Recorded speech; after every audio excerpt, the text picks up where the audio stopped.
हार करब पीछे बाजार हो।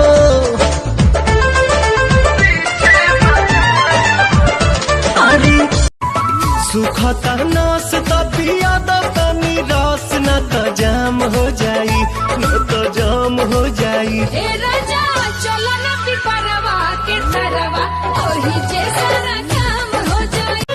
ए हो टिकट कटल पिया एसी हो, भले लगी पैसा बेसी हो, चल ले जाई बढ़िया से।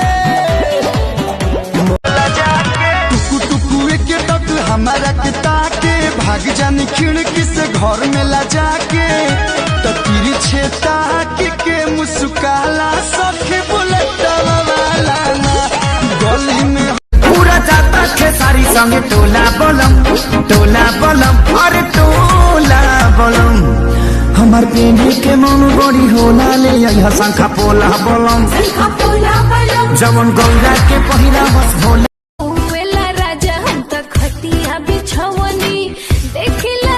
मच्छरदनिया हो चली चली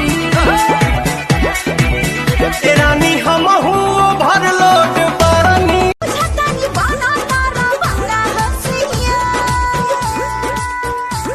हमें हरी के सुख नहीं दे बुए रानी, तक करा से मांगी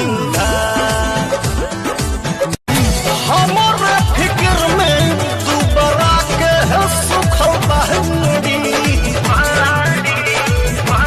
बाबा हो हमारे हला सोमारी, हमर जान भूखल ना देवता के गढ़ल सवारल हऊ, हमरे खातिर जमी पे उतारल हऊ।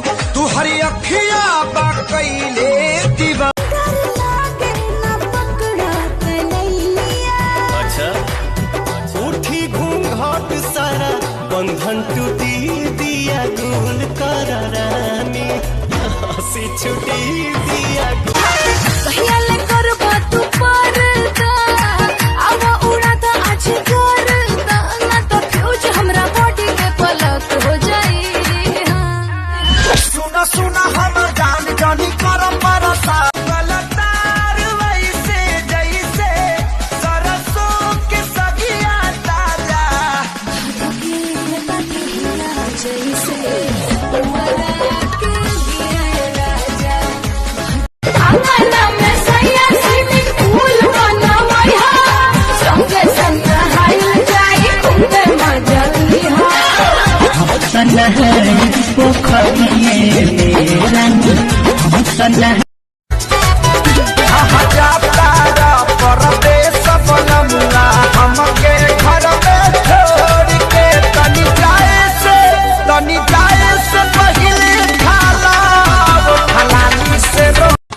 रात भर सैया हमार बढ़े टेम्परेचर, गर्मी होई।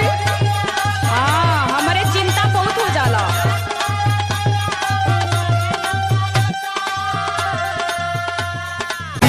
हमारे फिक्र में तू बरा के सुख बहनी। बाबा हो हमारे हला सोमारी, हमर जान भूखल